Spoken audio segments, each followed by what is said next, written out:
Campaigners against the sexualisation of children are demanding the retailer Target withdraw clothes considered inappropriate for young girls or risk a consumer boycott. The department store is facing a backlash after a social media campaign which began with a single complaint that was ignored for days by Target. The company says it takes complaints seriously, but it's also accused of being a repeat offender in the sale of clothes considered too revealing for young girls. Hamish Fitzsimmons reports. In the age of instant communication, Target's been embarrassed by taking 3 days to respond to a comment about clothing a customer considered inappropriate for 7 to 14-year-old girls. Look, we were surprised that we couldn't see the post ourselves. There was an inappropriate word in the original post which went to a default and ended up in the spam folder.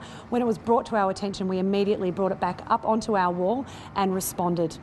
The complaint touched a nerve. Thousands commented on the company's Facebook page, many liking what they read. Some analysts say Target is like many companies who want to market themselves through social media but struggle to handle any backlash. The risks associated with social media have just been swept under the carpet in the rush to embrace this new marketing medium. The clothes the mother complained about included high-cut shorts and see-through tops for girls under 10. So this is one of the articles of clothing that's been criticised as being too revealing for a 7-plus-year-old girl. Yeah, but this item isn't made to be worn just as it is. It's simply put a singlet top underneath in the warmer months, and if in the colder months you can wear a long sleeve top underneath it. Would everyone do that though? Absolutely, and it's up to us to educate and show our customers how they can put these pieces together.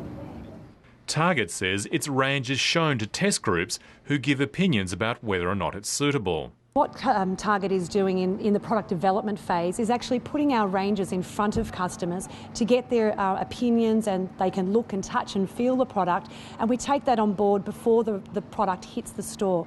Melinda Tankard Reist is an advocate for the rights of women and girls and runs the campaign group Collective Shout. She says parents often identify Target in their comments to her about sexualised clothing. I hear from parents who tell me they can't find underwear that doesn't have sexualised suggestive slogans. I hear from parents who tell me that they're sick of seeing padded bras for very young girls. And Target's name continues to be mentioned. The company maintains its stores offer choice. We know that there is a diversity of opinions and perceptions about what's appropriate and what's not. And it's up to us as a retailer to take that on board and provide a wide variety of product that customers can choose from. But corporations are being warned to behave ethically towards women and girls or risk a backlash. We want to be able to recommend companies who are behaving ethically, and we will continue to expose, name and shame those who aren't doing the right thing. Melinda Tankard Reist is urging retailers to pledge not to sexually exploit women and girls, and says one major player, yet to be announced, has already agreed, and that others should take notice. It's in companies' interests to get on board with this pledge, to sign up, to agree to a statement of intention not to engage in these exploitative and harmful behaviours. Target insists it still wants to engage its customers through social media. Others believe those days are numbered. We're starting to see companies becoming more reluctant to use social media to communicate with their customers. Hamish Fitzsimmons, Late Line.